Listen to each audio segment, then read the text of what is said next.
President Donald Trump recently announced a flurry of trade deals with countries like Japan, Korea, Vietnam, the United Kingdom, and the EU. Trump himself is very proud of these deals. For instance, he called the agreement with the EU massive, colossal, and historic.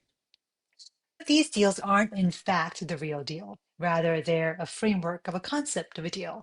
That's according to trade policy expert William Reinsch of the Center for Strategic and International Studies. I had the privilege of talking to Bill recently for the Washington Monthly podcast. If you look at the UK deal, it's a framework. It's a framework. It's about 80% aspirational and about 20% tangible. It's all kicking the can into the future. When you look into the fine print, there's a lot less there that meets the eye. One telling sign, Reinsch says, is that no one has actually seen the text of these so-called agreements. They still haven't made either Vietnamese or China or Indonesian text public. There's only one that's been Right. made public. And by the time they do make it public and you have a chance to analyze it, nobody's paying attention because they've moved on to the next one. Moreover, real trade agreements need approval from Congress. And by the way, they take a really long time to negotiate. Here's what Bill had to say when I asked him about that. You have been on the inside of negotiating so many of these deals, but a lot of people haven't. So if you could spend like half a minute here just walking through the actual process of what it takes to negotiate a real deal, US Korea or USMCA, I mean, these took years, right? I mean, you can't These things do. are, yeah, multiple chapters, hundreds of pages, because if you have to, you have to nail down every detail. For example, if we tell the UK, okay, your steel can come in at 10% rather than the 50% we're charging everybody else. Mhm. You know, that's the kind of statement that goes into a framework.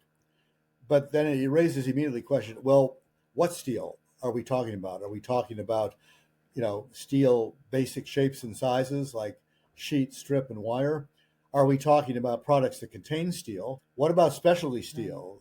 The stainless steel, the stuff that goes into into my hip, for example, which is specialty steel. Is that covered?